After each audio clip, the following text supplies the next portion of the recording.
그렇기 때문에 인산이 충분하게 공급된 쪽은 착색도가 좋아질 수밖에 없는 거예요. 그러니까 착색에 대해서 고민 많이 하시는 분들께서는 인산을 또 충분하게 공급을 하셔야 된다.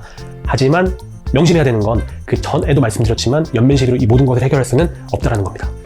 안녕하세요, 농사백단입니다. 인산이랑 칼슘 같은 경우가 사과에 굉장히 중요한 양분이기 때문에 그것 좀 설명해 보는 시간을 갖도록 하겠습니다. 인산 쪽인데요. 인산도 아까 말씀드렸던 것처럼 수확량 증가시키고 대가 생성합니다. 그리고 인산은 우리가 칼슘만 경도랑 연관지어 생각을 하시는데 인산 자체도 사과의 경도를 높이는 역할을 합니다. 당연히 그러면 저장성이 좋아지겠죠. 이게 저온 저장을 하시건 뭐 냉동 저장을 하시건 간에 어쨌건 저장성이 좋아진다. 인산의 투입량에 의해서. 그리고 중요한 거 착색도. 착색 굉장히 중요하게 생각하시고 착색제 많이 쓰시잖아요. 그리고 착색을 시키는 뭐 여러 가지 물질들 많이 넣으시는데 어쨌건 다시 한번 자세하게 말씀드리겠지만 착색을 만드는 전구 물질에 인산이 무조건 들어가기 때문에 인산이 들어가면 착색도가 좋아질 수밖에 없습니다. 자, 뭐 그래프 한번 보실까요? 인산이 투입되는 양이 늘어나니까 어쨌건 수확량이 증가하고 있다. 마찬가지로 인산이 투입되는 양이 증가하니까 대가가 생성되고 있다는 거고요. 이 부분 좀 잘 봐주시면 될 것 같아요. 인산이 투입되는 양이 증가하니까 착색도가 증가하고 있다는 겁니다. 인산이 경도를 높이는 기작에 대해서 조금 자세하게 설명을 드리고 싶은데 인터널 브레이크다운, 내부가 갈변되면서 이렇게 무너지는 현상 같은 경우는 저온 저장에서 많이 발생을 하는 현상이고요. 상품성을 심각하게 저해하는 요소인데 말 그대로 인터널이에요. 내부 쪽에서 지금 붕괴되고 있는 거거든요. 외부, 과피 쪽은 상당히 깨끗하지만 내부 쪽에서 물러지고 있는 현상이고 요거 같은 경우는 그러니까 과피의 칼슘과 인산 함량과 관계 있는 게 아니라 내부의 칼슘과 인산 함량과 관계가 있는 겁니다. 그렇기 때문에 칼슘이 됐건 인산이 됐건 과피 쪽에 집적이 되는 연면시비로 무조건 이런 증상을 해결할 수 있는 건 아니고요. 연면시비도 당연히 병행해야 되지만 어쨌건 과일의 신부 쪽, 피질 쪽에 칼슘과 인산을 집적시키기 위해서는 뿌리를 통해서 칼슘과 인산이 충분히 공급이 되어야 된다는 건 이해할 수 있다는 거죠. 실제로 요거 한번 보시면은 뭐 칼륨의 양이라든가 마그네슘의 양이라든가 칼슘의 양 같은 경우는 그렇게 크게 차이가 없습니다. 인산의 양이 조금 많이 바뀌게 실험을 세팅한 거고요. 생체 중에서 인산이 차지하는 비율이 10에서 14 정도로 바뀌니까 어떤 증상들이 일어나냐, 저온 저장했을 때 내부가 무너지는 그런 증상들이 이쪽 인산이 적은 쪽은 시간이 지나면서 조금 증가하고 있는데요.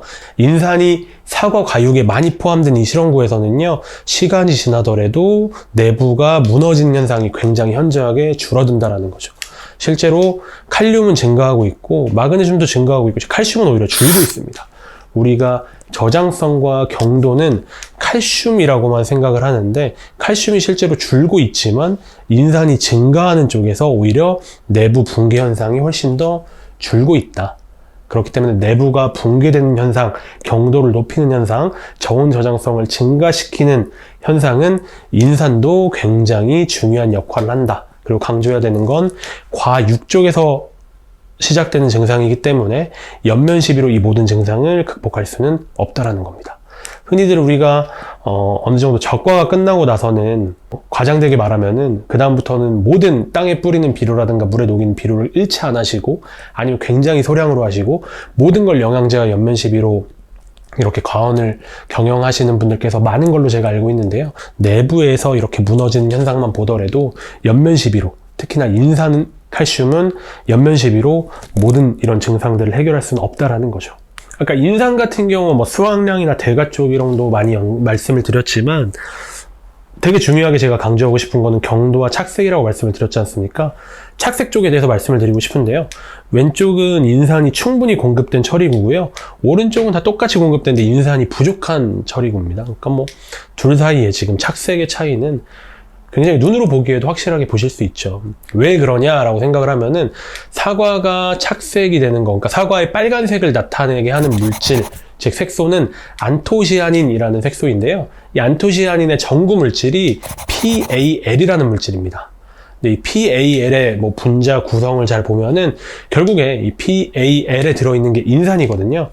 그래서 인산이 공급이 되면은 PAL이 충분히 생성이 되고 PAL이라는 물질은 안토시아닌을 합성하는 생체 효소이기 때문에 인산 공급 이꼬르 PAL 형성 이꼬르 효소작용을 통해서 안토시아닌이 충분하게 생성이 되는 거기 때문에 인산과 안토시아닌은 뗄래야 뗄 수가 없는 관계라는 거죠. 양의 상관관계를 가지고 있고요. 그렇기 때문에 인산이 충분하게 공급된 쪽은 착색도가 좋아질 수밖에 없는 거예요. 그러니까 착색에 대해서 고민 많이 하시는 분들께서는 인산을 또 충분하게 공급을 하셔야 된다. 하지만 명심해야 되는 건 그 전에도 말씀드렸지만 연면 시비로 이 모든 것을 해결할 수는 없다라는 겁니다. 인산 같은 경우는 연면 시비로 인산을 떠나서 모든 양분이 마찬가지예요. 연면 시비로 모든 것을 해결할 수는 없는데 특히나 인산은 어떻게 공급을 해야 할까를 좀 고민을 하셔야 되는 게 인산이 공급하기 제일 어렵습니다. 그렇기 때문에 많은 농가분들께서 인산 시비를 조금 어려워하시는 분들께서 되게 많으신데요. 인산이 왜 공급이 어렵냐면 이동이 잘 안 돼서 그래요. 토양에서 이동도 잘 안 되고 불용화도 쉽게 됩니다. 인산은 질소나 칼륨과 달리 토양에서 이동이 되게 안 됩니다. 확산이라는 좀 이동이 어려운 기작으로 토양 내에서 이동을 하고 이게 뿌리를 통해서 공급이 되고 나무 흡수가 된 다음에 나무 안에서는 어렵지 않게 이동을 하지만 토양에서 신근까지 이동하는 그 기작이 너무나 어렵고요. 확산이란 기작이 굉장히 어렵고 또 이동을 한다고 하더라도 이동 과정에서 토양의 산성도나 알칼리도에 따라서 불용화가 쉽게 됩니다. 산성 토양에서는 알루미늄이나 철이랑 불용화가 되고요. 좀 알칼리성 토양에서는 칼슘이랑 쉽게 불용화가 되기 때문에 인산을 투입한 만큼 사과나무 수채가 인산을 공급받을 가능성이 현저하게 떨어져요. 그렇기 때문에 인산을 그냥 주지 않거나 인산을 뿌리기 어렵다라고 인식을 하는데요. 그래서 제가 지금 말씀드리는 게 바로 이 폴리인산이라는 물질입니다. 폴리인산의 중요성은 제가 영상을 통해서 여러 번 강조했으니까 조금 빠르게 넘어가도록 하면요. 어쨌건 이 폴리인산은 정인산에 비해서 토양에서 이동이 굉장히 자유로워서 인산이 흡수가 되는 새 뿌리까지 이동이 쉽고요. 토양에 표토부터 심토에 이르기까지 균일하게 분포될 수 있고요. 그리고 불용화가 안 된다는 게 굉장히 큰 장점인 것 같아요. 산성 토양에서 그리고 알칼리성 토양에서 불용화가 된다라고 했는데 산성과 알칼리성을 막론하고 어쨌건 양이온들과 불용화가 되지 않는다. 그렇기 때문에 사과나무에 공급된 인산의 양이 굉장히 많아지게 된다라는 것이 바로 이 폴리인산의 장점이고요. 실제로 인산이 공급되지 않았을 때, 정인산만 공급했을 때, 폴리인산만 공급했을 때 작물의 뿌리 길이가 증가하고 있는데요. 아무래도 인산이 잘 공급이 되게 되면 뿌리의 신장이 좋게 되잖아요. 그러니까 폴리인산이 인산의 공급이 굉장히 좋았고 그렇기 때문에 뿌리 길이가 길어졌다라고 인식을 하면 될 것 같습니다. 그렇기 때문에 야란은요, 폴리인산을 100% 폴리인산을 포함하고 있는 액상 인산칼륨 제품이고요. 슈퍼 FK30이라는 제품인데요. 그거를 이제 사과 과원에 적극적으로 권장하고 있습니다. 이번 영상은 여기까지입니다. 감사합니다.